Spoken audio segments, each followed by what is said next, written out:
Foxx at 12. Good Morning San Antonio starts right now. A dispute between a homeowner and another man ends with one of them being shot. What San Antonio police on the scene are trying to figure out, and whether or not someone will be facing charges. Okay, 79 degrees at 6 o'clock this morning. I had a nice shower at my house. I live on the city's northeast side. Sarah Spivey says there's another small window for a small chance of rain this afternoon. She'll explain in just a bit. Good morning. It is 6 o'clock this Sunday. It is July 23rd. Thank you so much for starting your morning with us. Good morning. So I was woken up by thunder, lightning. Yeah. I don't know if I got any rain because I didn't go outside to check. But you said, what are we talking here? A few inches? I mean, I didn't have my rain gauge, but I mean, it was a good downpour. Probably a quick 2/10 of an inch of rain at your place, Sarah. Yeah, there were a couple of folks that got some good rain. Sarah was one of the lucky ones. Max, unfortunately, got woken up by some thunder and lightning, but the vast majority of us missed out on the rain overnight. But there is another window for showers and storms this afternoon. Now, it's still going to be hot, but here's a look at when I expect there to at least be some rain on the radar around South Central Texas from about 2 p.m. to 8 p.m. A chance for isolated showers and storms in San Antonio. We're going to go for about 30 to 40% coverage, and you can see that in the forecast today. We're going to be at 92 around noon, 101 for the high temperature. So again, it is going to be hot, but there's a 30% chance in the afternoon for some isolated showers and storms.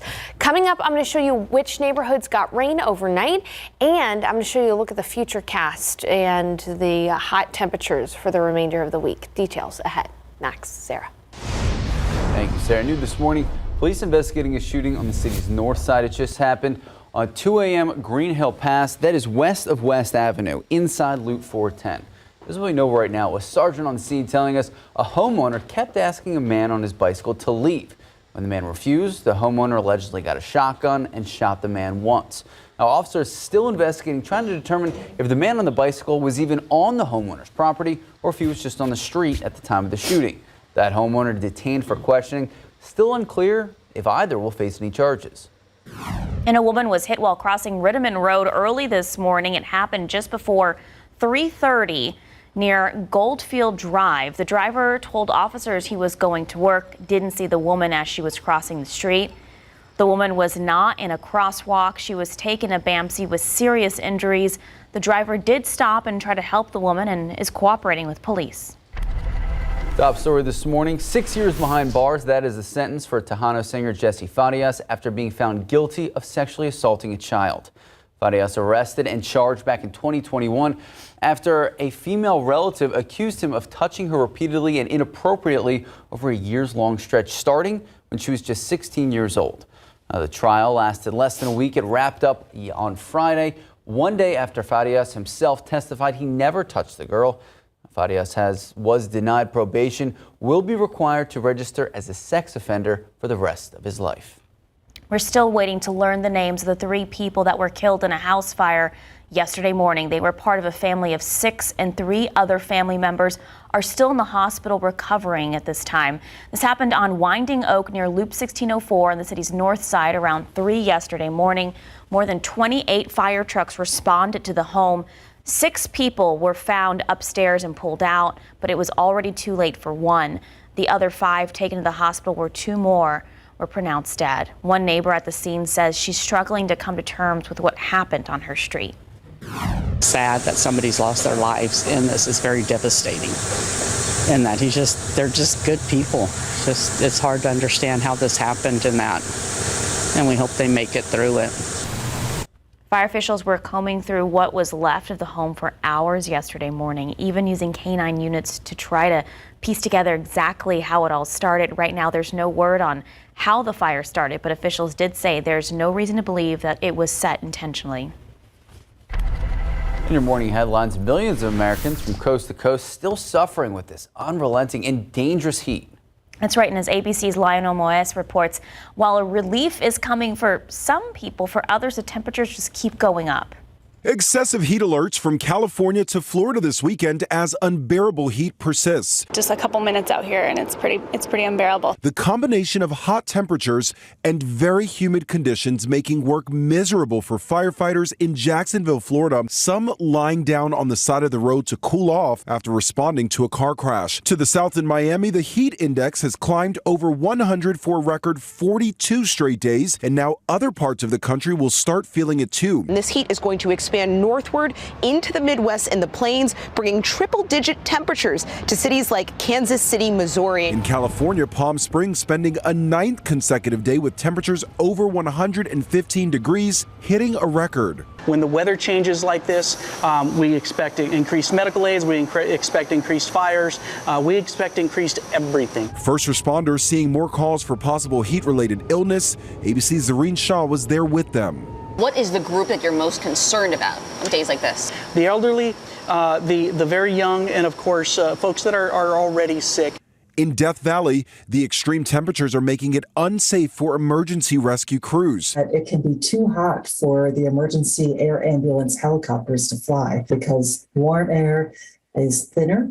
If we get a call that is for a missing person, we will not do a search on foot for those people until it cools down below 120 degrees. Phoenix, Arizona has now seen 23 consecutive days with temperatures at or above 110 degrees. This could be the hottest month ever recorded on Earth. This map showing the scorching heat, a red belt wrapping around the globe. Lionel Moyes, ABC News, New York. For the first time, the city of New Braunfels is taking steps to develop its own bus system. Now that the population has boomed, it's large enough to need its own transit system. Head of New Braunfels Transportation, Gary Ford, says the New Braunfels transit study published last year shed light on some possible bus routes. It recommended a route on Walnut Avenue, Landis Street, and San Antonio Street, just to name a few. Taking it, kind of to the next step and kind of digging a little bit deeper on what the actual costs are, updating the demographics and ridership information, all the details. So you can take a look at the New Braunfels Transit Study on our website. For now, Ford says he will be bringing more information to City Council next month, but we likely won't see a city bus in New Braunfels until at least 2025 at the earliest. Time now, 6:07, 79 degrees. Still ahead on GMSA, Governor Greg Abbott responding to the DOJ's plan to sue the state over its handling of the migrants at the border. And summer heat is on. It's making it hard for some of these plants to survive. How are your plants doing in the garden? Even the drought-resistant ones, they are struggling. Avery Everett explains why even, like Sarah said, the most resistant plants, they are having some tough times this summer. Good morning and welcome back. Obviously, we love plants. We love gardens here on GMSA Weekends. How is the KSAT garden doing? KSAT garden's doing okay because it's in the shade. My garden at home, struggling. You're not alone. So if you bought plants before the summer started and they've already started to wilt, might be like Sarah, not alone. Even drought-resistant plants, they're having a tough time trying to survive this heat. They definitely are. Avery Everett walks us through why even the most resilient plants are struggling this summer. I'll just enjoy my single bloom for the meantime until it puts on another round. In a garden like Haley Giambalvo's, you might expect to see more flowers growing than just this one. Once we got into several weeks 100-degree temperatures, things just really kind of shut down a little bit in terms of blooming. Her garden is full of drought-resistant plants. I've been trying to just add more of those. But high heat across San Antonio is hindering any growth. So because we haven't had any rain recently, there's no flowers on it. Even with a watering schedule out at Rainbow Gardens, drought-resistant plants are struggling this summer. It's been exceptionally hot. We've had almost no rain this summer, and so it's really challenging for these plants to survive without irrigation. But Brandon Kirby says a bloom doesn't define a plant's success. You kind of have to reframe what's beautiful. And over time, he says more of these plants could actually help change the city's water usage. We can and do have water issues here in San Antonio, and drought-tolerant plants can help mitigate some of that damage that the development has done and the lack of rain, the drought that we've experienced the last couple of years. That's the goal of Giambalvo's garden. You have to have that patience. She's keeping her hopes high. We're gonna bounce back the next time we get a good rain. And holding on, knowing these plants can push past San Antonio's high heat. So if you go and buy a drought-resistant plant from the store and you expect it to be drought-resistant right off the shelf, gardeners here tell us that it takes about a full year of watering to really get these plants to truly become resistant to high temperatures. Avery Everett, KSAT 12 News. Double watering. Water in the morning, water in the afternoon.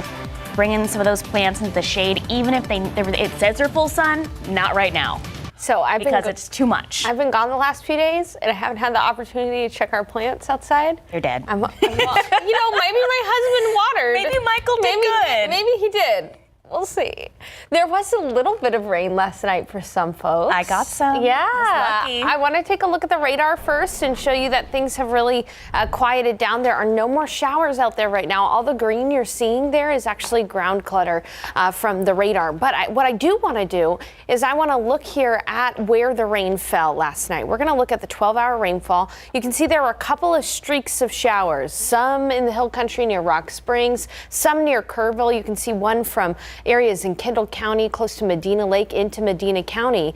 And then one storm developed up in northern Comal County and tracked through central Bexar County all the way into parts of Frio County. Of course, Gonzales County got in some instances up to about ½ an inch of rainfall. So let's take a look at some of the neighborhoods. On the northwest side of town, you can see right near Fair Oaks Ranch, areas got about radar estimated ½ an inch of rain. Pretty good out there near Scenic Oaks as well. And then through San Antonio, let's take a look at the Garden Ridge and Selma area, nearer to Bracken Cave, about a inch of rain, a quick ½ inch of rain also near Windcrest and through downtown San Antonio. The airport actually picked up 4/100ths of an inch of rain, first measurable rain in quite some time. And down near JBSA Lackland, about a to ½ an inch of rain as well. So some folks were lucky enough to get some rain overnight last night. I was not one of them, unfortunately, but you can see very hit or miss. And the reason I'm showing you that is because today there are going to be a few hit or miss downpours during the peak heat of the day. So from 2 p.m. to 8 p.m. there will be some showers and storms on the radar. Showing you a look at the radar or the potential future cast, the potential radar right around 1 p.m. And you can see that that's when storms and showers will start to blossom around the metro area. Very hit or miss. There will be people who do not see rain today, unfortunately, just hearing rain and thunder off in the distance. This is a look at 4 p.m. right closer to dinner time. You can see that showers will still be possible, but as we lose that daytime heating, as we lose the sunshine, we're going to lose the feel for the storms. And so by about 10 p.m., things will be completely quiet on the radar. If you happen to get one of those showers or storms this afternoon, they could be on the stronger side, meaning gusty winds and maybe even some smaller non-damaging hail. But largely we do expect showers and storms to behave themselves today. We, of course, will keep you posted on the KSAT Weather Authority app. 80 degrees outside right now as we look out at the airport and looking at your KSAT 12-hour forecast. It's still going to be a hot day. We're going to be warming up to 86 by 10. Around noon, 92. Forecast high temperature of 101. And again, it's in the afternoon from 2 p.m. to 8 p.m. that we have that 30% coverage of showers and storms. Again, still hot. 101 in Hondo, 105 in Del Rio, 100 in Kerrville, 101 in Canyon Lake. And when we look at the weather setup, the reason for the isolated rain is because of stationary boundary, but that heat high is still the dominant weather factor for us. So looking ahead to the forecast in the next several days, it is going to be hot, regardless of the isolated rain chance today. And there's a small isolated rain chance tomorrow as well, only 20% tomorrow. Saharan dust moves in. I'll fix that typo there. I misspelled Saharan dust. I see that. I will fix that. But coming up in the next half hour, I'll fix that typo, and I'm going to talk a little bit more about the Saharan dust plume moving into Texas. Sarah got in like at 12:30 last night from a flight, so you know what?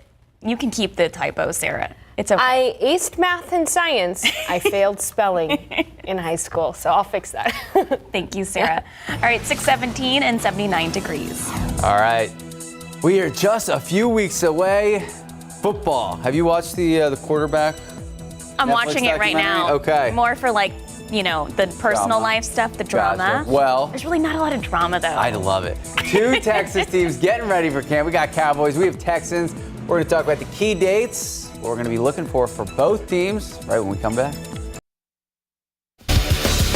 Football coverage brought to you by Davis Law Firm. Good morning, welcome back. How about them Cowboys enjoying their final weekend before heading to Oxnard, California for training camp? And they're coming off back-to-back 12-5 seasons, both under head coach Mike McCarthy. He's entering his 4th season. 2 seasons ago, Dallas lost to the Niners in the wild card round. Last season, they beat the Bucs and Tom Brady 31-14 in the wild card, then lost to the Niners again in the divisional round. Remember, it was 19-12, and that last play, possibly Zeke's last play as Cowboy when he just got crushed. Regardless, the Cowboys want to win the Super Bowl, obviously. It'd certainly be a disappointment if the team didn't at least reach the NFC Championship, and they'd hope to do so for the first time since, yeah, you guessed it, 1995. So, it's been a minute, Sarah. It's definitely been a minute. That's not even the Super Bowl. That's just the NFC this is coming from a Cowboys fan. Yeah. So Cowboys going to Oxnard tomorrow afternoon. Tuesday, State of the Cowboys address with Jerry and Stephen Jones and head coach Mike McCarthy. Wednesday, first practice. Saturday, opening ceremony. We love it. Sunday, Jerry Jones joining Larry Ramirez on instant replay. What? I know. We love to see it. All right, our other Texas team, the Houston Texans, getting ready for the start of their first training camp under first-year head coach DeMeco Ryans. Houston coming off a pretty terrible season, actually 3 in a row. 4-12, 4-13, 3-13-1 last season. So they hired the defensive-minded DeMeco Ryans, former linebacker. Hope of turning the franchise into a winner, or at least 500. Back in April, they made huge moves. They drafted quarterback C.J. Stroud, 2nd overall. Then they moved up, picked up Alabama linebacker Will Anderson Jr. with the 3rd overall. Texans feeling pretty good about their future. So am I. I'm optimistic. Here's some key dates for the Texans. Players report on Tuesday, Wednesday, first practice. Friday's practice session open to fans. We love that. Then later in August, they're going to hold joint practices with the Dolphins and then the Saints the week after. You ready to jump on the Texans bandwagon? Are you more optimistic about the Texans or about the Cowboys' future? You have to answer. It depends on what capacity, right? Because the Cowboys will have a better baseline. Okay. They might have a lower ceiling, whereas the Texans, they're super young. They're exciting. New head coach. I love DeMeco Ryans. Okay. Love C.J. Stroud in college. I watched him single-handedly destroy my team 3 years in a row. I want to watch the Texans more than I want to watch the Cowboys, but I think the Cowboys will win more games. If that makes sense. Oh, God, I hope so. Come on, Cowboys. All right, time now, 6:23, 79 degrees. Several of our viewers called in to donate money to Project Men during our phone bank last Thursday, and yesterday the organization's big in-person donation drive. When we come back, we'll share how everything went and where you can still donate if you didn't have a chance to yesterday.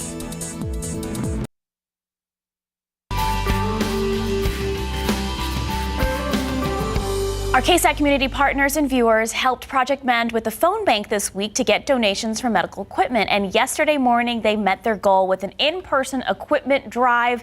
Project Mend invited people from all over the area to donate their new or used medical equipment to help people in San Antonio that desperately need it. Wheelchairs and home hospital beds were just some of the items that were donated. The next step is for Project Mend to refurbish the equipment so lives can be transformed for the better. If you didn't get a chance to donate yesterday, Project Mend's doors are open Monday through Friday from 8 to 5, and they're located on Wurzbach Road near Ingram Park Mall. That is so amazing. Thank you to everyone who donated. Absolutely. It really is such a great cause. All right, time now, 6:27, 79 degrees. Well, coming up on GMSA, San Antonio police are looking for the driver and vehicle involved in a hit and run that happened late last night. So what kind of car police are looking for and where this happened? Plus, officers trying to piece together what exactly happened when a man was shot in the leg. We have those stories and much more when we come back.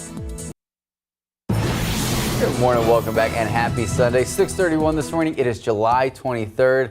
So yesterday, you made your way outside. You went to Bernie. How was the adventure? Got some rocks. We're building a turtle pond in our yard. So. It is fantastic. So it's going to be next to the garden? Yeah. Okay. It's going to be complimentary to the garden. And Sarah, the garden last night got some much needed rain. I was very lucky fortunate area that got that little shower overnight. You were one of the lucky ones that got some rain overnight, Sarah. But here's the thing. We all have an opportunity for rain today between 2 p.m. to 8 p.m. And I'm phrasing it as an opportunity for rain because, again, I want to stress, unfortunately, some people will miss out on the rain completely. But hey, there's a chance. Let's go ahead and take a look outside right now over the airport.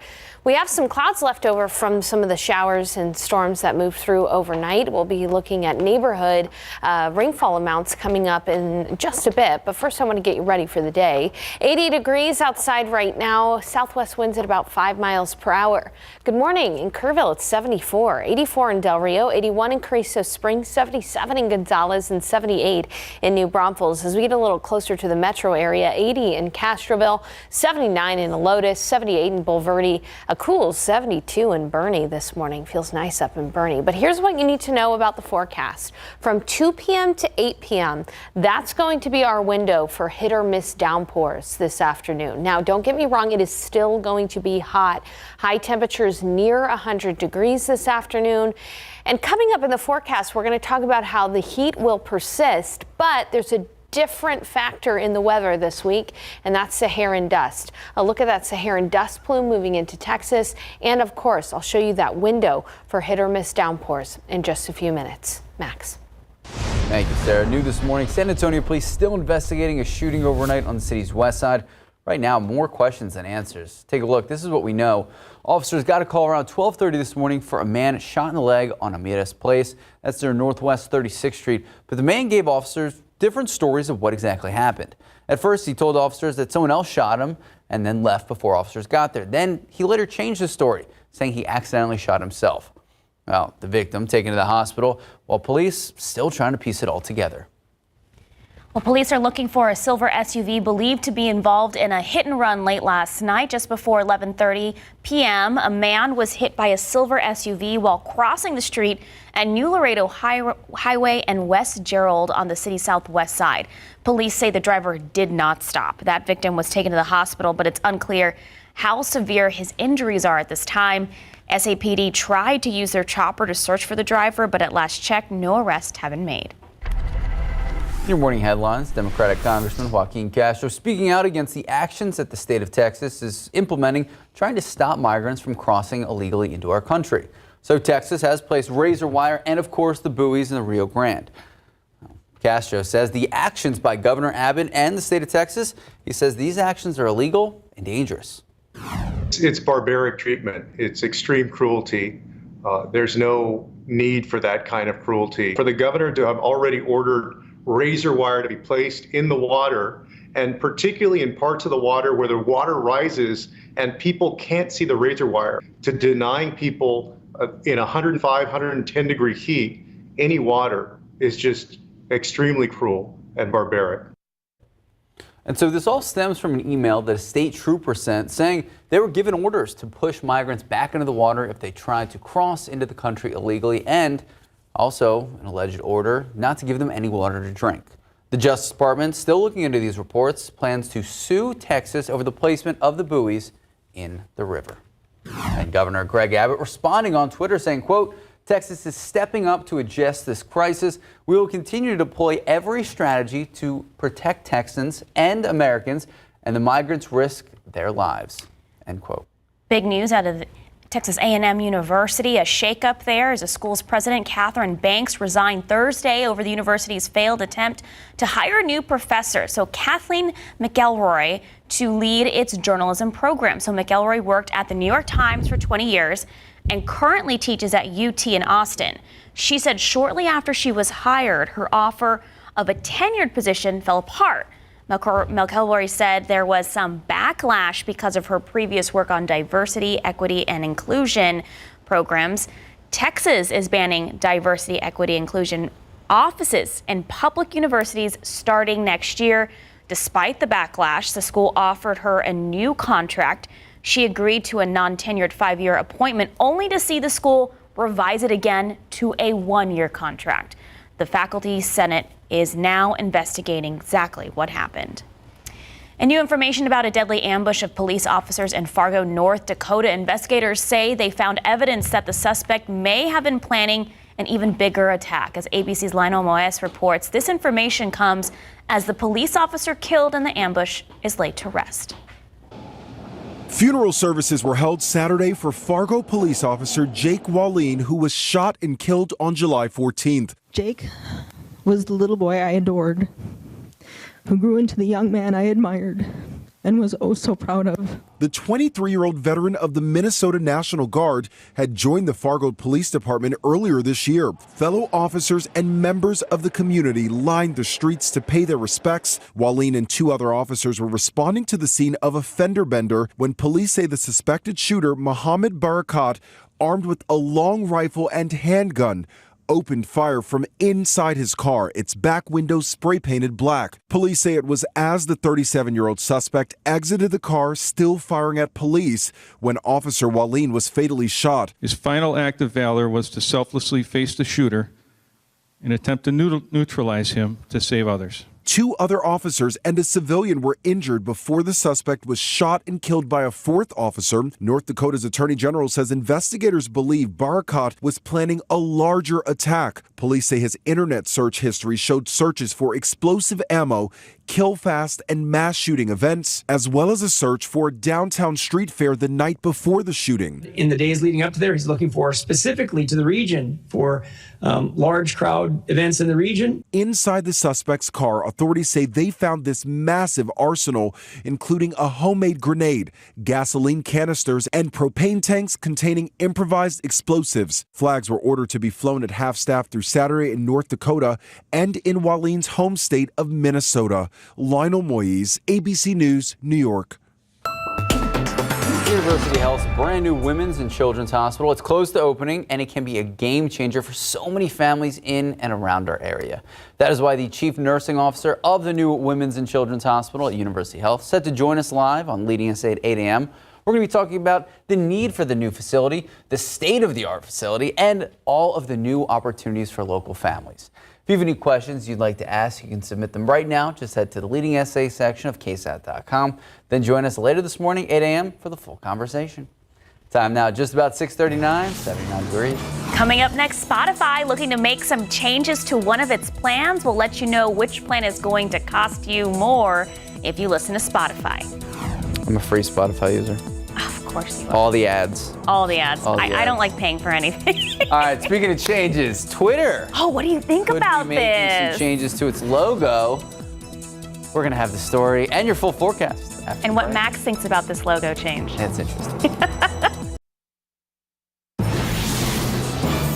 Twitter may soon have a different logo. Elon Musk announced he's looking into changing Twitter's logo, including getting rid of this bird picture. So Musk posted an image of a flickering X, and later in Twitter Spaces audio chat replied, yes, when asked if the Twitter logo will change. Since Musk bought Twitter in October, the company has changed its business name to X Corp, reflecting the billionaire's vision to create a, quote, super app. All right, talking about other changes. Streaming your favorite music on Spotify may soon cost more money. The company expects to raise the price of its ad-free premium monthly plan by just $1. It currently costs $9.99 a month. Anonymous sources reporting that the announcement expected to happen next week. The company could also increase prices in other markets in the coming months. This would be the first increase for its premium subscription since it launched in 2011. Are you guys Spotify users? Yes. I do Pandora like a very old school person. It's true. We're getting ready and like there's a song and then all of a sudden there's a very loud ad. Nice. That person. Yeah. And also, interestingly, Spotify is not going to let you pay through your Apple account anymore. Yeah. I think probably because Apple Music and Spotify are competitors. That makes sense. Yeah. So it is interesting changes there in the tech world. Also interesting change. We got a little rain overnight in some areas. Goodness. Yeah, absolutely. Now you can see this is a look at the overnight rainfall. We had one storm move through the northwest side into parts of Kendall and Bandera, as well as Medina County right here. The Fair Oaks Ranch area picked up about 2/10 of an inch of rain. We had another storm move through Canyon Lake, through Selma, through the central part of Bexar County, all the way out toward Lytle. Kelly Air Force Base picked up a little less than half an inch of rainfall. The downtown area, about 1/4 of an inch of rainfall. Even the airport picked up 4/10 of an inch of rainfall, and Selma about 1/4 of an inch. So some folks got some rain, but as you can see, the vast majority of people missed out. So if you missed out on the rain, there is another opportunity today, but just like last night, some folks are going to miss out, if not most folks are going to miss out on the rain. And here's a look at the futurecast. Right during the peak heat of the day, so between 2 p.m. and 8 p.m., that's when we're going to have some rain on the radar, starting first into the hill country, pushing into Bexar County by about, again, 2 p.m. to 8 p.m. That's a possibility there. You can see right around 4 o'clock, the futurecast and the forecast model shows that a few showers and storms will be out there. It will be widely scattered in nature. Again, a lot of people missing out. And then once we lose the daytime heat, once the sun sets and we get into the evening hours, the fuel for the showers and storms will be going away. So in the evening hours and to the overnight, we expect showers and storms to be done. And again, only a few folks will get rain. So here's what you need to know. This is what you need to plan for. You need to still plan for a hot and muggy day, all right? It's going to be hot regardless of if you get a shower or a downpour or not. And then plan for a window here. If you have outdoor plans between 2 p.m. and 8 p.m., there will be a few showers and storms on the radar. If you hear thunder, go indoors. When thunder roars, go indoors. That's a safe bet. And generally, showers and storms are going to behave themselves today. However, this is what we'll be watching for. If a stronger storm develops, gusty winds, maybe some small non-damaging hail, but those would be isolated incidents. Only a few people potentially seeing the gusty winds and even fewer smaller hail possible, but we will be watching this carefully. Make sure to have the KSAT Weather Authority app handy, especially if you have outdoor plans. If need be, we will go live from the app. Right now outside, we are seeing a few high-thin cirrus clouds left over from the showers and storms overnight.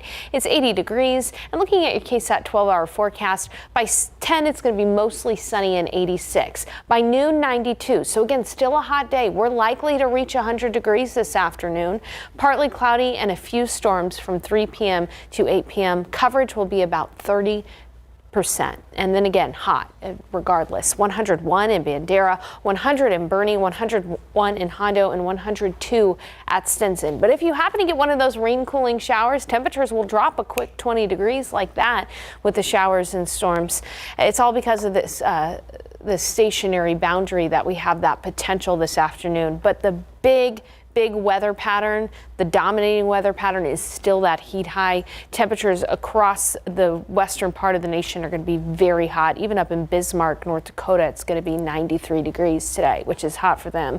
And hot for us, temperatures well above 100 degrees in the coming days. I mentioned the Saharan dust. It's not out there right now, but a big plume of Saharan dust is going to be moving in this week, pretty much from Tuesday to Thursday. That's when we expect a haze on the horizon. And if you are particularly sensitive to the dust, you may end up experiencing light allergy-like symptoms. Again, mainly Tuesday through Thursday, but that plume should dissipate into next weekend.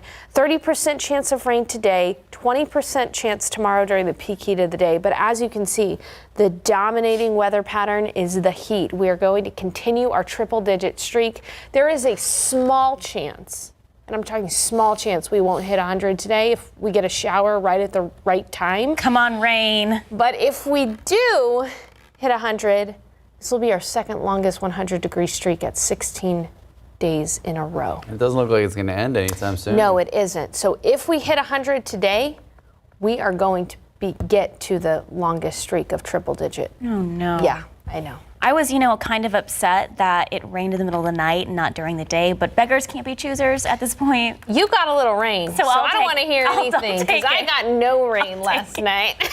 Thank you, Sarah. All right, time now, just about 6:49, 79 degrees. What's going on with San Antonio FC, Max? Well, they're trying to keep their winning streak alive, but unfortunately, Miami FC put an end to that last night. We have the highlights coming up, plus We're going to hear from one of the rising stars on the U.S. women's national soccer team. Look at that, after their huge win against Vietnam. Let's go, USA. Okay, let's take a look at these lotto numbers. Pick 3, 3, 4, 5, Fireball 5, Daily 4, 9, 3, 2, 6, Fireball 8. And your cash 5, 12, 14, 15, 23, 34. Lotto text is 7, 13, 17, 18, 23, 44. There we go. Powerball, did you play? I did. I need to go look at my ticket. Okay. It's low. It's not the $1 billion anymore. Yeah, but it still dictates if you're going to be here in the next half hour. All right, if you did play, here are your numbers. Just 25, 20 million. 27, 36, 37, 63, Powerball 7, Power Play 2. Good luck. We'll be right back. Morning, welcome back. All right, winners of 3 straight in USL Championship play. San Antonio FC home last night, hosting Miami FC at Toyota Field. Let's take a look. 7th minute, Miami inside the box, and San Antonio making the initial stop, but San Antonio not there for the rebound. Miami goes up 1-0. The goalkeeper, Jordan Farr, not happy. 10th minute, Miami would go a man down after Paco Craig giving his 2nd yellow card of the night, but SAFC just couldn't capitalize. Miami FC stunning our hometown team 1-0, picking up their first road win this season while ending SAFC's 27-match home unbeaten streak. All right, led by 22-year-old Sophia Smith, the U.S. women's national soccer team, kicking off the World Cup with a 3-0 victory against tournament first-timers Vietnam. Smith, one of 14 Americans playing in their first World Cup, showed why she's a rising star, becoming the youngest member of the national team to score multiple goals in a match in 20 years. That's amazing. I mean, look at that. Good for her. Go ladies. It's crazy because it's almost like this paradigm shift, this entirely new roster, and they're crushing it. Because we're USA. There you go. USA, USA. All right. So the U.S. will play the Netherlands Wednesday night, 8 p.m. local time, and I'm excited. I'm not like a big soccer guy. Yeah, but women, soccer, USA women. And SAFC. They're the best. Yeah, and SAFC. Okay, we'll be right back. Welcome back. 80s new wave band Berlin kicking off a summer concert tour across the United States. CNN's Rick Damigella talked with singer Terry Nunn about the tour in today's Hollywood Minute.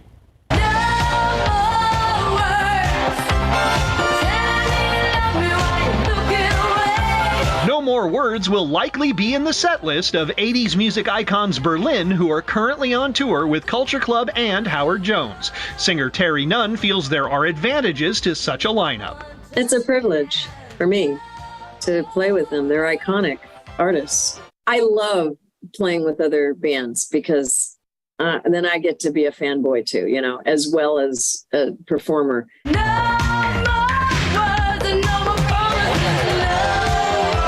This is historical for me, and I think that's what I see when I do these shows.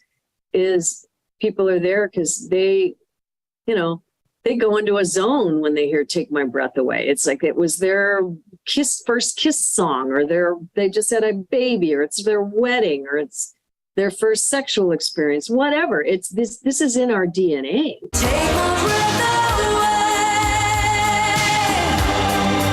Take My Breath Away from the Top Gun soundtrack soared to #1 on the Billboard charts in 1986. Nunn says the band saw their popularity hit the afterburners following the release of Top Gun Maverick in 2022.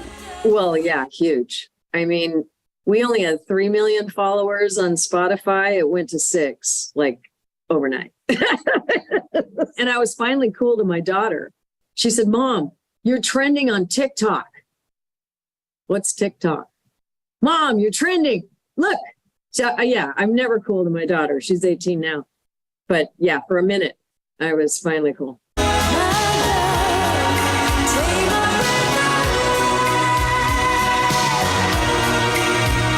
In Hollywood, I'm Rick Damigella. And the Berlin tour will be coming to Dallas, Houston, and Austin next month. All right, Sarah Spivey. Yeah, we're going to have a window for rain today, 2 p.m. to 8 p.m. Coverage will only be 30%, all right? So not everybody is going to see rain, but it's still going to be hot. High temperature near 101. And looking ahead to the forecast, it's going to continue to be hot, but we have another brief opportunity tomorrow afternoon. Saharan dust moves in the middle of the week. All right, so we might be able to break the 100-degree streak. If we get a shower right at like 2 p.m., let's go. I don't think we'll make it to 100, so we'll have to see. We'll see you at 8 a.m. Live from KSAT 12. Good Morning San Antonio starts right now. Right now on GMSA, an update on the devastating house fire that ended with 3 people dead. We hear from neighbors at the scene. I didn't want you to see me with tubes running out of me and trying to figure out if I was gonna make it through. This morning, the latest with star Jamie Foxx and his health update posted in a video to his fans. And back here at home, taking a live look out at the Alamo City. We've broken into 80. It is 81 degrees this morning. Some people, like Sarah Costa, lucky enough to see some rain overnight. We're going to check in with Sarah Spivey, see if we're going to get any more throughout the weekend. Good morning. It is 8 o'clock this Sunday. Thank you so much for starting your morning with us. So, good morning. A little downpour at the house. Yeah, we got a good shower. I mean, it went on for at least 30 minutes between 2 o'clock in the morning to maybe like 2:30ish in the morning.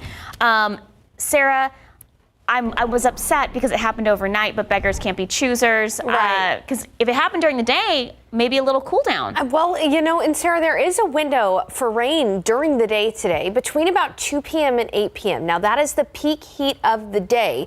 So if you're lucky enough to get a shower or storm, and some of us will be, you'll experience a brief cooling rain from that. Now, again, chances are only about 30%. So when we talk about rain chances, we're talking about the chance that it could happen, and also some coverage. So there will be some showers and storms on the radar, just about 30 to 40% coverage there from 2 to 8 p.m. today during that peak heat of the day. Otherwise, it is going to be hot, all right? We're already going to be at 86 at 10 and around noon already in the 90s. I'm forecasting 101 for the high temperature today. It's going to be interesting to see if timing of these showers and storms impacts that high, but we'll keep you posted. Otherwise, bank on the heat, and between 2 to 8 p.m., just keep an eye on the radar if you have outdoor plans. We'll, of course, keep you posted. Coming up in the forecast, I'm going to have a look at which neighborhoods got some rain last night, and I'll have a look at that future cast as well. Max. Thank you, Sarah. New this morning, police investigating a shooting on the city's north side. So this is what we know right now. This all unfolded around 2 a.m. This is Green Hill Pass. It's west of West Avenue, still inside Loop 410. A sergeant on the scene telling us a homeowner kept asking a man on his bicycle to leave the property. When the man refused, the homeowner allegedly got a shotgun and shot the man 1 time. Officers still working the scene, trying to determine if the man on the bike was actually even on the homeowner's property or if he was on the public street at the time of the shooting. That homeowner detained for questioning. Still unclear if either man will face any charges. And this morning, we're still waiting to learn the latest, the names and the ages of those 3 people killed in a house fire we first told you about yesterday morning. Remember, firefighters pulled 6 people out of the home. Yeah, I just spoke to the medical examiner's office at this time, still not releasing any information. So this happened on Winding Oak near Loop 1604 on the city's north side around 3 in the morning yesterday. More than 28 fire trucks responded to the home. 6 people were found upstairs and pulled out. 1 was dead by the time firefighters arrived on scene. The other 5 taken to the hospital, where 2 more were pronounced dead. One neighbor at the scene says she's struggling to come to terms with what happened on her street. Sad that somebody's lost their lives in this. Is very devastating. And that they're just good people. It's hard to understand how this happened and that. And we hope they make it through it. Fire officials were combing through what was left of the home for hours yesterday, using K9 units to try to piece together exactly how this fire started. Right now, there's no word on the fire's origin, but officials did say there's no reason to believe it was started on purpose. Tejano singer Jesse Farias has been found guilty on 1 count of indecency with a child by contact and has been sentenced to 6 years in prison. The trial lasting less than a week. Wrapping up yesterday, Farias was arrested and charged back in 2021 for 3 instances of sexual assault stemming from 2019 to 2020. The jury denied Farias' application for probation and will be required to register as a sex offender. Well, University Health's brand new Women's and Children's Hospital. It's close to opening, and it really can be a game changer for so many families in and around our area. That's why joining us in today's leading SA segment is Irene Sandate, is the Chief Nursing Officer of the new Women's and Children's Hospital at University Health. Good morning. Thank you so much for joining us this morning. Good morning. Thank you so much for having me. So right off the bat, what was the need for this new facility? We knew that we were outgrowing our current spaces some time ago. This project has been under development for several years now. University Health has an expansive ambulatory network, many clinics out in our community to serve the citizens of Bexar County and San Antonio. We saw substantial growth in the number of women seeking prenatal care with us. In addition to serving San Antonio, we also serve the region as well. And so with the projected growth of San Antonio over the next decade, and also in our attempt to create better spaces for moms to connect with their babies or families to stay connected with their children that were hospitalized, our leadership made a great decision several years ago to embark on this project. And it's a beautiful building for San Antonio. So what kind of impact will this make for our community, and how much did our community really need it? We felt the community really needed a space, a hospital that had all the services needed, from a normal delivery to a complex delivery as well. And we had all those services. We're continuing to refine and grow those services currently. We needed to put all those services under one roof. The reason that's important is because even if you're having a normal delivery, we're that place. If you're having a complex delivery, we're also that facility. We have all of the experts in our affiliation with UT Health. We're also a level 4 maternal and neonatal facility that is the highest level of care designated by the state. And we're also the region's only level 1 PD trauma center.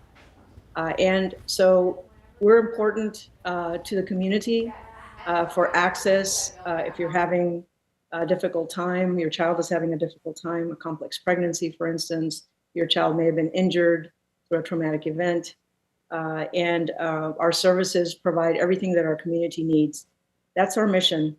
And we know that this facility, having all services under one roof, is really going to be a game changer for the citizens of San Antonio and Bexar County. And speaking of those services, I mean, you talked about it a little bit, but what really does this mean for children, mothers, neonatal care in our area, especially as it pertains to the new Mother's Place? Mother's Place is unique. I've worked in many hospitals, and I've always wanted to see something very similar in a hospital where a woman can walk in and pump if she's visiting the building. If she wants to pump her breast milk, there are 2 exclusive and private breastfeeding rooms or nursing mother suites. Also, mother's milk is medicine for a preterm infant, for any infant.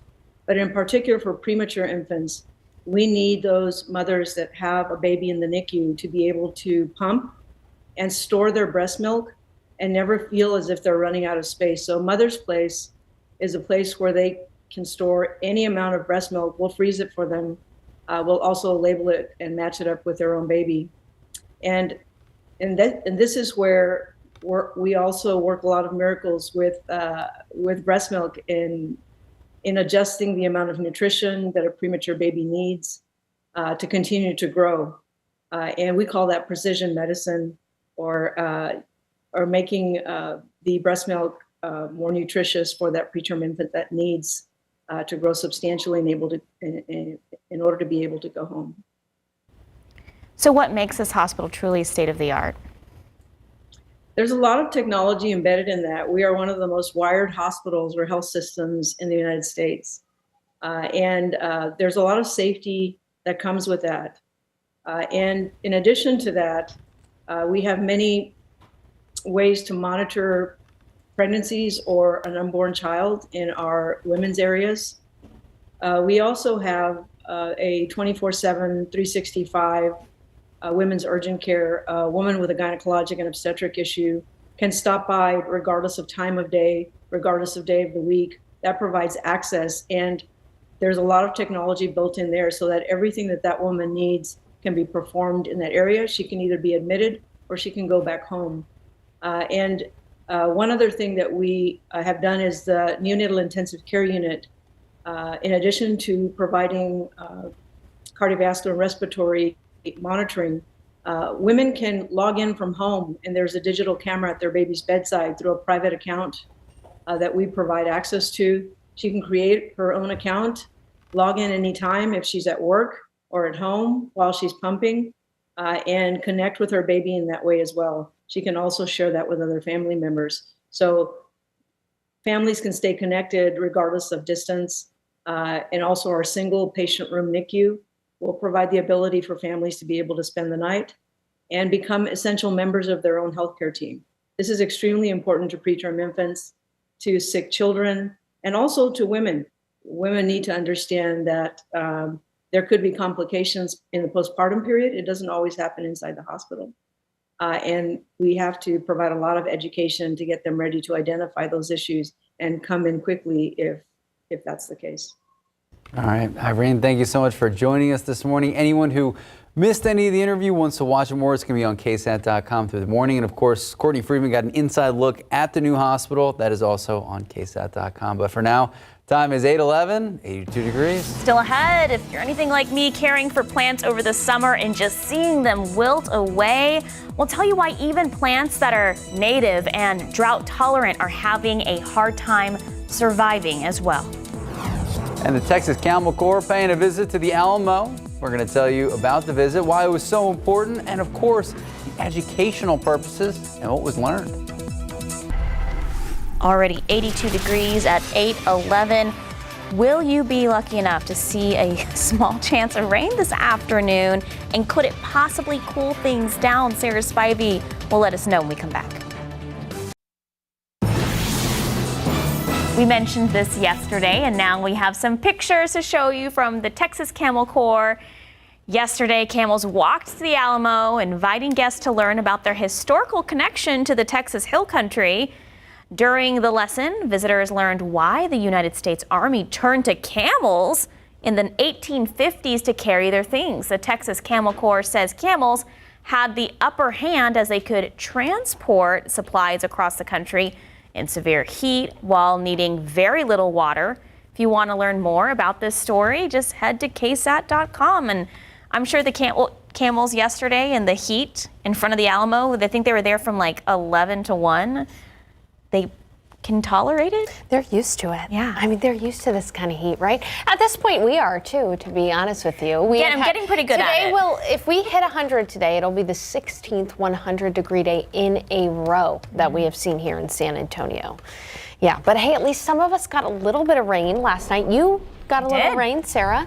I just heard some thunder and lightning. And as we look at the radar right now, all the grain you see here is ground clutter. So it's not actually raining around San Antonio right now. In fact, there's hardly a cloud in the sky. But we did see some of these showers last night. Here's a look at the rainfall that happened last night. You can see very clearly where the streaks of rain were from Comfort down to Bandera, from parts of eastern Kendall County all the way down to Hondo. In fact, neighborhoods in northwestern Bexar County and Kendall County were able to see in some places nearer to Fair Oaks Ranch up to about half an inch of rain in some spots. You can see that there.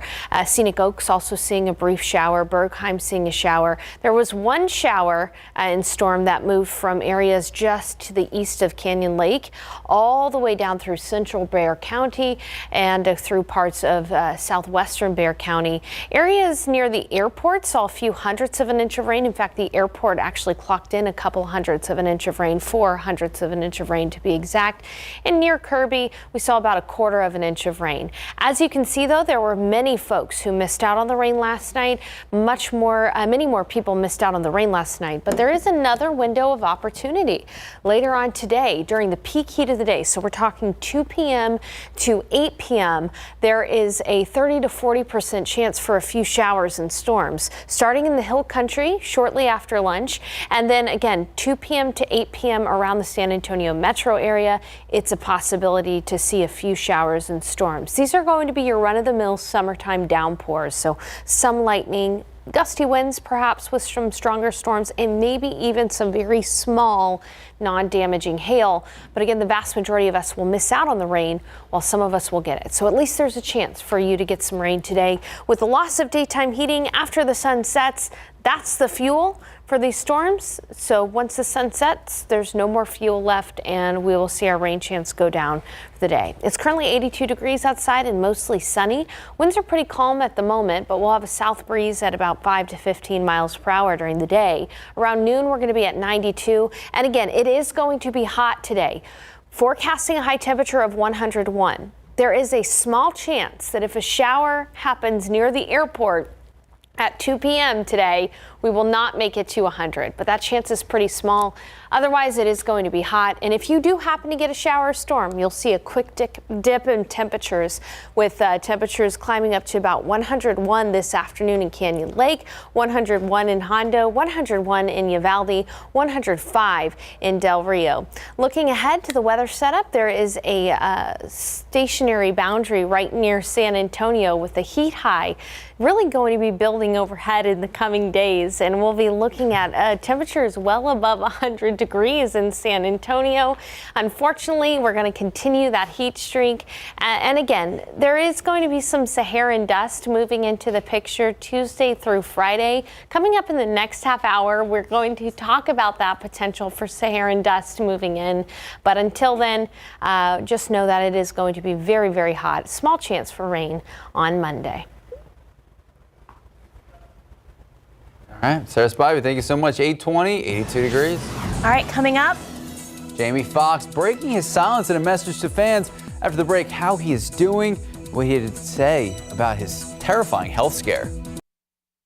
Good morning and welcome back. Oscar-winning actor Jamie Foxx now speaking in a video to his fans since that terrifying health scare. That's right. So Foxx suffered a medical emergency back on April 11th on the set of Back in Action, the Netflix film, pausing production after he was rushed to the hospital in Atlanta. He later went for treatment in Chicago at a physical rehab center that specializes in strokes and brain injuries. So Jamie Foxx sharing an update on Instagram. Here's some of what he had to say. You know, a lot of people were waiting, or wanting to hear updates, but to be honest with you, I just didn't want you to see me like that. I'm here on earth because of some great people. I'm here on earth because of God, man. So I love all y'all. I just wanted to jump on here and let you know that I'm on my way back.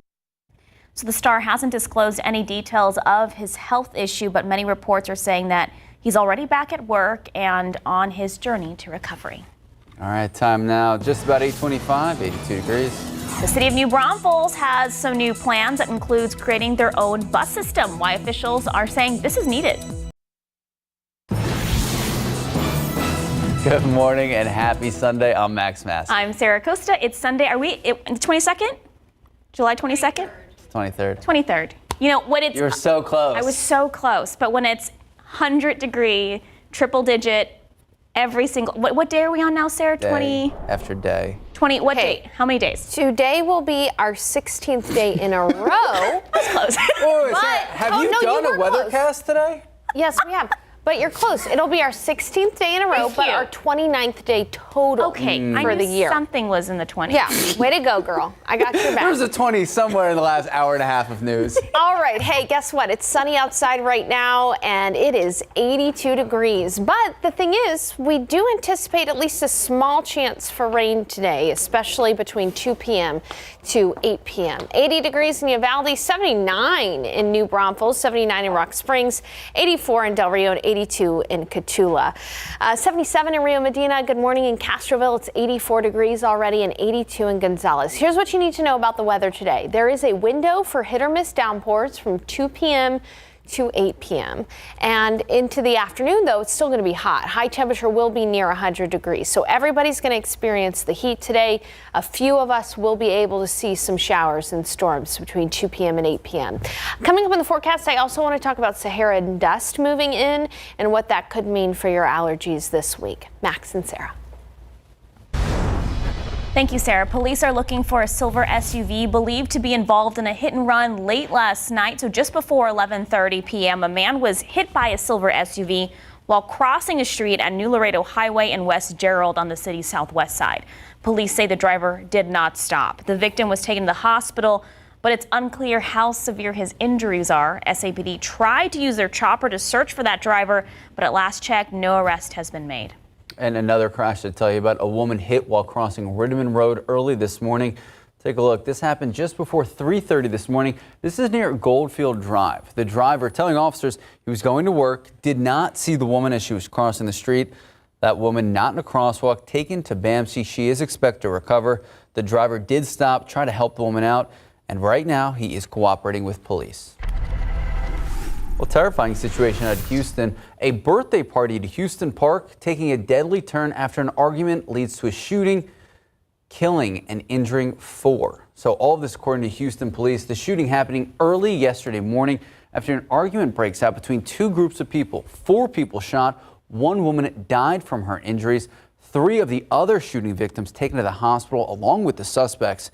Now, this is an ongoing investigation. Make sure to stay with us on air and online as more updates become available. In Guadalupe County, 3 people were injured after a group of armed men wearing ballistic vests and ski masks began shooting at people at a house party. That's according to Guadalupe County deputies. 6 to 8 men were shooting in the backyard when they began to aim at the people in the party. So that led to an altercation. Deputies say 15 rounds were fired. 2 victims were treated at the hospital and were later released. 1 victim was transferred to a hospital here in San Antonio. Their condition currently is not known.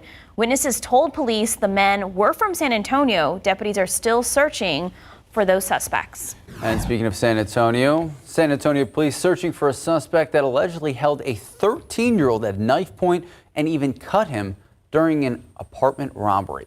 So this happened around 3 yesterday morning on South Hamilton. Now, police say the teen woke up in his home with someone wearing all black. The suspect standing over him with a knife in his hands and his Nintendo gaming system in the other hand. He was able to fight the suspect off, but that 13-year-old was injured in the process. And as sheriff's deputy in North Texas was shot and killed while responding to a domestic disturbance, Eastland County Deputy David Bosecker was called to a domestic dispute around 9 p.m. Friday at a home off of Highway 183. That's according to a report from the Star-Telegram. He was shot and killed upon arrival. Officials say an arrest has been made in the case. Bosecker has served in law enforcement for over 21 years. And now to the Justice Department plans on taking legal action against Texas over those floating barriers in the Rio Grande. ABC's Mary Alice Parks explains what legal experts are now saying. This morning, the Department of Justice with an ultimatum demanding Texas remove large floating buoys meant to deter migrants out of the Rio Grande or face legal action. Saying in a letter obtained by ABC News, the state of Texas's actions violate federal law, raise humanitarian concerns, present serious risks to public safety and the environment, and may interfere with the federal government's ability to carry out its official duties. It seems as though they're wrapped in barbed wire, so if anyone tried to climb on top of them, I don't know if you've ever touched barbed wire before, but it basically can slice through your skin to the bone. Governor Greg Abbott doubling down, defending his policies in a statement, arguing Texas has the authority to defend our border under the U.S. Constitution and the Texas Constitution. But many legal experts disagree. There is long-standing precedent that says the federal government, not individual states, have primary authority over immigration and issues of the national border. They run the waters, not the states. So they do have valid lawsuit under the statute. And the governor's just acting on his own. This back and forth coming on the heels of a letter that became public earlier this week, sent from a Department of Safety trooper alleging cruel and, quote, inhumane treatment of migrants. Texas DPS now conducting an investigation and responding to those claims in a statement writing, our troopers perform more rescues because they are the ones on the front lines rescuing migrants from both dangerous conditions and criminal smugglers. That was Mary Alice Parks reporting. President Joe Biden set to announce the creation of a new national monument honoring Emmett Till, the black teenager kidnapped, tortured, and then lynched in Mississippi in 1955. Historians say his murder helped galvanize the civil rights movement, and the president expected to make this announcement on Tuesday on what would have been Till's 82nd birthday.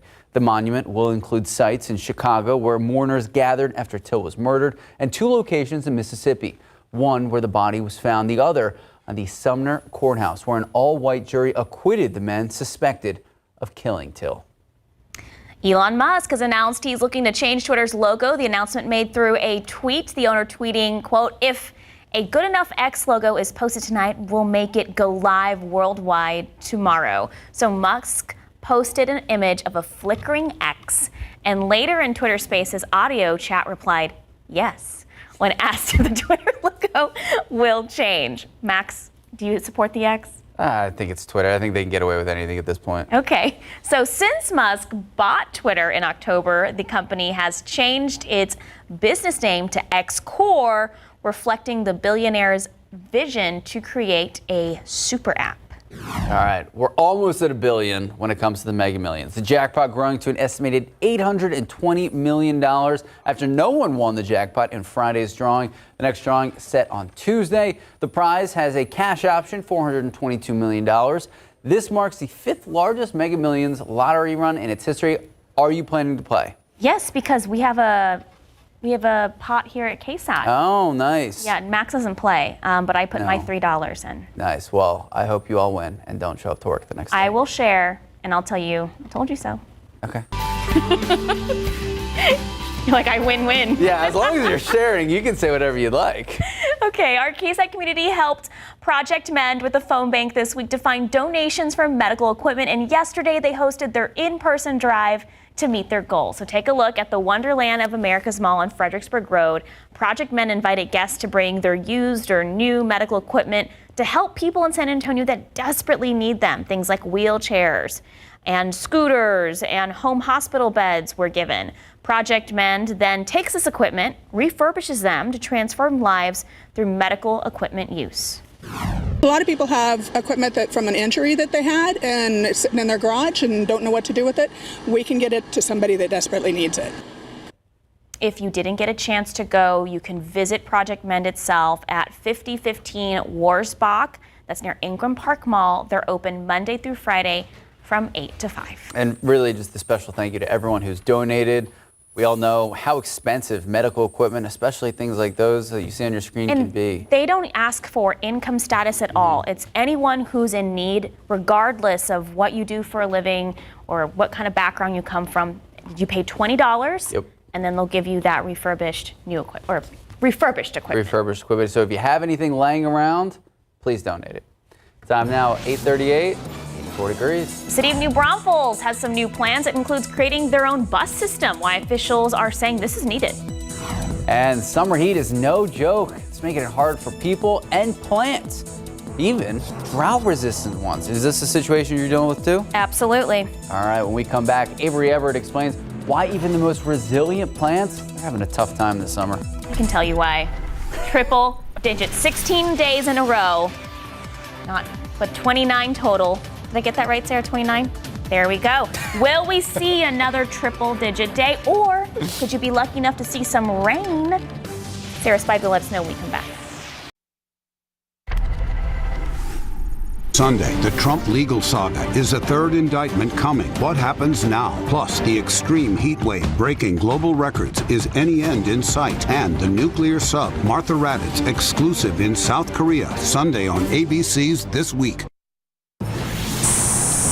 I'll just enjoy my single bloom for the meantime until it puts on another round. In a garden like Haley Giambalvo's, you might expect to see more flowers growing than just this one. Once we got into several weeks 100-degree temperatures, things just really kind of shut down a little bit in terms of blooming. Her garden is full of drought-resistant plants. I've been trying to just add more of those. But high heat across San Antonio is hindering any growth. So because we haven't had any rain recently, there's no flowers on it. Even with a watering schedule out at Rainbow Gardens, drought-resistant plants are struggling this summer. It's been exceptionally hot. We've had almost no rain this summer, and so it's really challenging for these plants to survive without irrigation. But Brandon Kirby says a bloom doesn't define a plant's success. You kind of have to reframe what's beautiful. And over time, he says more of these plants could actually help change the city's water usage. We can and do have water issues here in San Antonio, and drought-tolerant plants can help mitigate some of that damage that the development has done and the lack of rain, the drought that we've experienced the last couple of years. That's the goal of Giambalvo's garden. You have to have that patience. She's keeping her hopes high. We're gonna bounce back the next time we get a good rain. And holding on, knowing these plants can push past San Antonio's high heat. So if you go and buy a drought-resistant plant from the store and you expect it to be drought-resistant right off the shelf, gardeners here tell us that it takes about a full year of watering to really get these plants to truly become resistant to high temperatures. Avery Everett, KSAT 12 News. Thank you, Avery. All right, so we talk about the booming population of communities in and around San Antonio. One of them, New Braunfels, and now they are taking steps to develop their own bus system. So now that we've seen this explosion in the population, it is large enough that it needs its own transit system. The head of New Braunfels Transportation, Gary Ford, says the New Braunfels transit study published last year shed a lot of light on some possible bus routes. It recommended a route on Walnut Avenue, Landis Street, and San Antonio Street, just to name a few. Taking it, kind of to the next step and kind of digging a little bit deeper on what the actual costs are, updating the demographics and ridership information, all the details about it. All right, you can take a look at the New Braunfels transit study on our website, ksat.com. But for now, Ford says he's going to be bringing more information to the City Council next month. We likely won't see a city bus in New Braunfels until at least 2025. All right, well, back here at home, it's already 84 degrees. Are we going to keep the streak alive today? It is, I think we will. So I'm forecasting 101 for the high temperature. But at the same time, we have a window for rain from 2 p.m. to 8 p.m. If we happen to get a shower right over the airport at 2 p.m., 3 p.m., that would prevent us from reaching 100 today. What if the shower is like airport adjacent, but the airport gets some cloud coverage? Well, I think if the airport gets Am I pulling strings here? Yeah. We're hoping for cooler weather, right? But I am forecasting 101. So today's going to be, if we're going to break the streak, it's today. Let's go. Other than that, it's still going to be hot. We can do it. We have that window again, 2 p.m. to 8 p.m. for a few showers and storms. I did get the pollen count in just now, and molds are moderate. Molds went up because last night we did have some isolated rain. So if your allergies are bothering you, if you're particularly sensitive to the mold, that might be the reason. Here's where the rain fell last night, overnight. There was a storm that developed out near Canyon Lake that tracked all the way down toward Lytle. You can see that in its path it dropped about 1/4 inch of rain in some spots. I mean, Kelly Air Force Base got almost 1/2 inch of rainfall. In the downtown area, about 1/4 inch of rain. In the airport, even got 4/100 inch of rain from that storm. There was also another one that moved through the northwestern part of Bexar County into Bandera County and through Medina County. But all in all, a lot of us did miss out on the rain last night. And as I mentioned, there is that small window. Take a look at the futurecast. During the peak heat of the day, 2 p.m. to 8 p.m., we'll start to see some showers and storms bubbling up early in the afternoon. A few of those could make it to the San Antonio metro area by 3, 4, 5 o'clock, and then south of the San Antonio metro area into the early evening hours. I think Del Rio largely will remain dry today, but there is that potential here in San Antonio, 30 to 40% chance for a few of those showers and storms. In the evening, after we lose the daytime heat, our shower and storm chance goes away completely. So here's what you need to know for your Sunday. Plan for a hot and muggy day. It's going to be hot and muggy all day long. but plan for a few showers and storms between that window of 2 p.m. to 8 p.m. Hit or miss. So some people will get the rain, some people will miss out. Now, largely, we expect any showers and storms to be your typical run-of-the-mill showers and storms, meaning thunder, lightning, heavy downpours at times. But if a storm can get strong, it would produce some gusty winds and maybe even some small, non-damaging hail. That's all very normal for this time of year, and we will keep you updated if that happens. Right now outside, it's 82 and mostly sunny. Looking at your KSAT 12-hour forecast, by noon we're already going to be at 92. So again, a hot and muggy day. Between 3 p.m. and 2 p.m. and 8 p.m. we'll have a 20 to 30% chance for showers and storms. Few storms will be out there on the radar. If you get a shower or storm, buy a lottery ticket. It's definitely good news if you get one of those. As for temperatures today, again, it is going to be hot. 100 degrees in Helotes, 100 in Bernie, 102. Some of us may avoid the triple-digit mark if you happen to get one of those showers or storms, but as a whole, it is going to be very hot across south central Texas. In the weather setup, the reason why we even have a small chance for rain is because of a stationary boundary overhead, allowing for those afternoon, daytime showers and storms to develop. But by and large, the biggest weather pattern for us is still this heat high. It is still large and in charge. And looking at the afternoon temperatures over the next several days, we're going to be getting into the triple digits. Again, today is our best chance to beat the triple-digit streak if we happen to get a shower right at the airport. If not, we're going to add on another 7 days to that triple-digit heat streak. One thing I want to bring your attention to is Saharan dust is going to move in throughout this upcoming week. It is going to allow for haze on the horizon. Most of us will not be impacted by Saharan dust as far as our allergies go, but some folks are a little allergic to Saharan dust. So again, between about Tuesday and Friday, that's when we expect the Saharan dust plume to be prevalent on the horizon and may be impacting your allergies. Today, though, the thing that would impact your allergies are indoor allergies because we've been spending so much time indoors because of the heat. And if you are very sensitive to mold, molds are moderate today.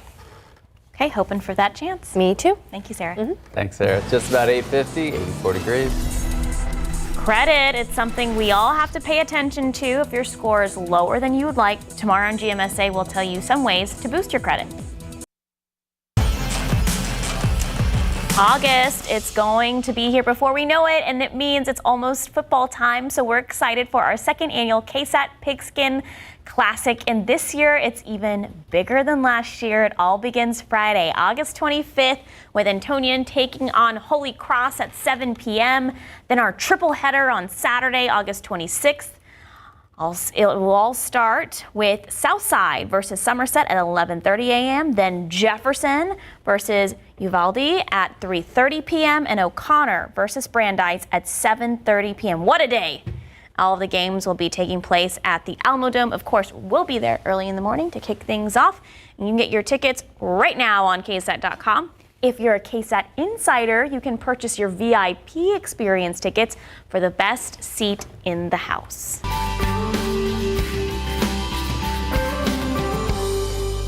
Just a reminder, you can donate school supplies to help teachers start the year on the right track. The Right Start Project supports teachers in the Judson and Somerset Independent School Districts. We have information on how you can help out on our website. Just head to KSAT community section of KSAT.com. And seniors over the age of 60 or people with a disability, you can request a free box fan. Obviously, no cost. All you have to do, call United Way at 211. Now, the box fan program relies on donations. If you want to help, you can donate to purchase a 20-inch box fan.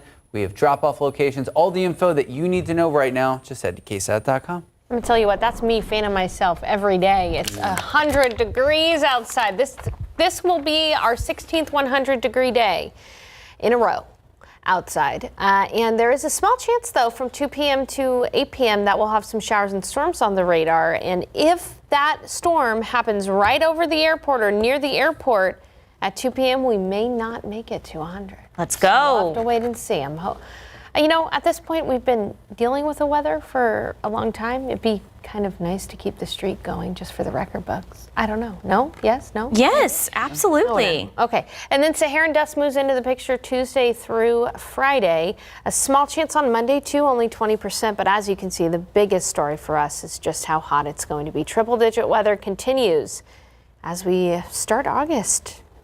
Not a week and a half from now or something like that? I think. Something like that. I'm just hoping it's like 4 more weeks of this. Maybe September will be nice, but... Oh, you're saying you want it to end early. I thought you were saying you want the streak to continue for 4 more weeks. I was like, no, we don't want that. No. Oh, okay. Hey, the northern hemisphere will eventually tilt away from the sun, which means fall, so... Science. Have a great rest of your day. Happy Sunday.